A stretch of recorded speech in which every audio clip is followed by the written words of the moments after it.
Bayangkan, sebuah negara yang dulu penuh harapan, kini menjadi lautan reruntuhan. Anak-anak bersembunyi di bawah bayang-bayang senjata. Ibu-ibu menangis, mencari keluarga yang hilang. Dan dunia memilih untuk tidak melihat. Ini adalah kisah Sudan, perang saudara yang menghancurkan jutaan kehidupan.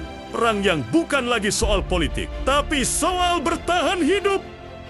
Sudan pernah berharap pada perubahan setelah puluhan tahun berada di bawah pemerintahan otoriter Omar al-Bashir. Rakyat akhirnya bergerak. Demonstrasi besar pecah.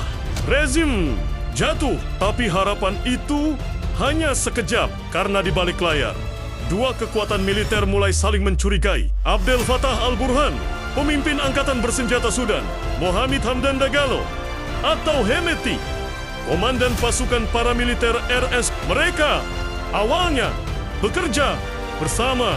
Mereka berjanji membawa Sudan menuju pemerintahan sipil. Tetapi ketika kekuasaan sudah berada dalam genggaman, janji berubah menjadi ambisi. Dan ambisi berubah menjadi perang.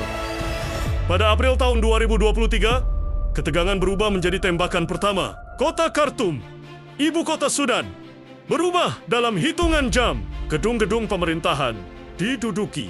Jalan-jalan dipenuhi pos militer. Langit dipenuhi jet tempur dan asap tebal. Rumah sakit runtuh. Sekolah kosong. Keluarga pecah. Sementara itu, di wilayah Darfur, situasinya jauh lebih mengerikan. RSF menguasai sebagian besar tanah daratan. Milisi etnis kembali bangkit. Desa-desa dibakar. Warga sipil ditembak tanpa ampun. Banyak yang hilang tanpa nama, tanpa wajah, tanpa berita. Lebih dari 8 juta orang terpaksa meninggalkan rumah mereka. Itu adalah pengungsian terbesar di dunia saat ini.